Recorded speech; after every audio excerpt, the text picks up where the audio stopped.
To learn the good, the bad, and the reality of the nomadic lifestyle, click the subscribe button so you don't miss anything. Click the bell notification. Well, I finally found probably the craziest thing that I've ever heard in the van group. And I know I always pick on the van groups, but the van groups seem to just really don't care about rules.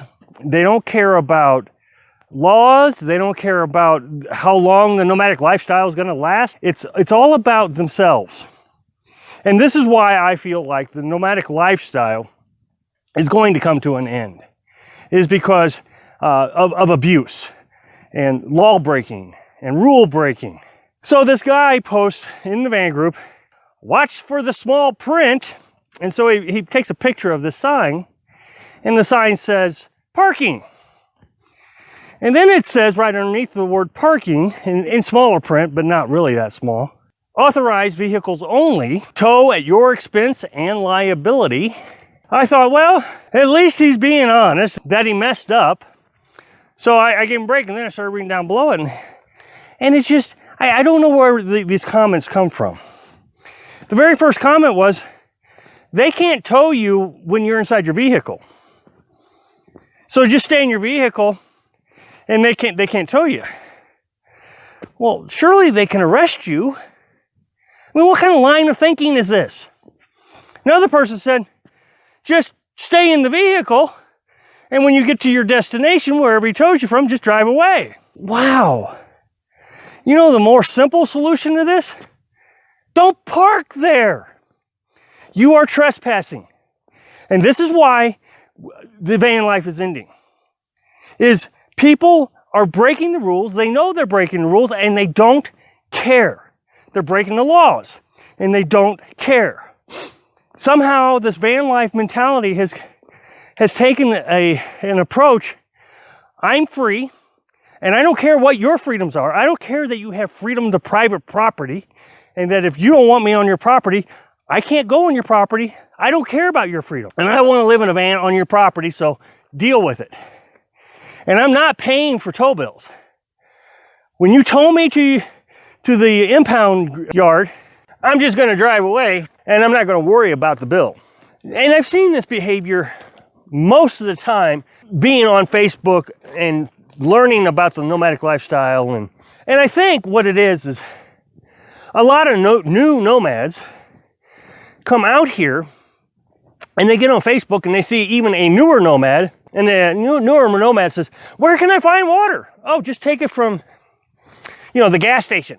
Now, they have little locks on them, but here's how you get around the lock. There are lamp posts in some cities that have dusted dawn lights, and underneath the lamp post, there's a plug-in.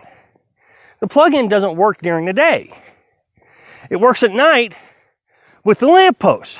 What the idea of these plug-ins are for, like Christmas lights and things, festivities. And I'm sure what happens is the city forgets to shut the breaker off when the festivity's over. So I've seen people on the van groups plug in. They say, hey, look at this. This is really cool. And somebody will say, are you sure you can do that? Well, there's no signs. If they didn't want me using it, they should have shut it off. Really? You need a sign? You need a sign to tell you don't steal electric. So here's my thought. If we need a sign that says don't plug into this electric outlet, then maybe every little piece of gum at the grocery store needs a little tag on it that says don't steal. I mean, that's the mentality. Well, there's not a sign. I can have it. But here's the thing, is these newer nomads that are telling everybody, oh yeah, you can just stay in your van. After 6 months or so, you don't see them posting anymore. They're gone. Because what has probably happened is they got caught, and now they're like, wow, if I can't stay here and I can't steal this water and I can't steal this electricity, how am I going to do this lifestyle? Well, I guess I'll quit. And then I'll just be mad at the man. There was this guy who followed me on YouTube, and he thought he knew everything. And he went to a city park, and he plugged into the pavilion. And he messaged me a picture, said, look at this, free electric. And I said, you can't do that. You're stealing electric. And he says, all I'm doing is running my battery charger. My battery charger doesn't take any more electric than that crock pot they have for these city events. So I have every right to take it. When I made a video about this, several people commented, well, if there's no sign, then yeah, you can use it. And I can't believe this. You got to have a sign for everything telling you not to steal things. I went to a small town one time, and there was a pavilion with electric. Pulled right up to it. My little 25-foot cord would reach the plug just fine. And so I thought, I'll go to City Hall and I actually ask them if it's okay to use their electric. And I said, yeah, hi, how are you doing? And I said, can I plug in my RV? It's just going to run the battery charger and a small refrigerator to your city pavilion, your city park pavilion. And the woman looked at me, I mean, just, what are you talking about? Why would you even suggest that's an idea? I said, do you allow people to plug your crock pots into that? Well, yeah. And I said, well, my RV wouldn't take any more than that crock pot. She says, that's not the point of the plug-in. She says, that is for city residents to come and have gatherings, family reunions. And they have to reserve the spot and pay a small deposit. And, there's a whole process. Just the other day, I got a comment about water. And I know a lot of you are going to disagree with me on this. But I've asked. Somebody told me that if water is so difficult, all you have to do is go to a truck stop at the semi-truck fill-up area. And some gas stations let you fill your buckets and your tanks and that kind of thing. But he says, as long as you buy gas, you can use that. You don't even have to ask.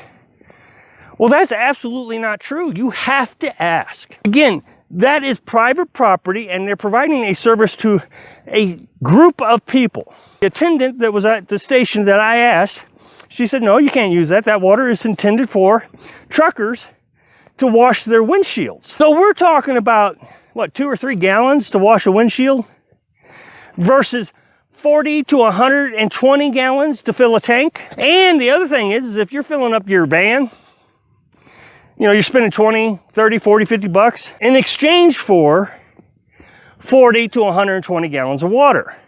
Whereas a truck driver is spending hundreds of dollars filling up their tanks for 5 gallons?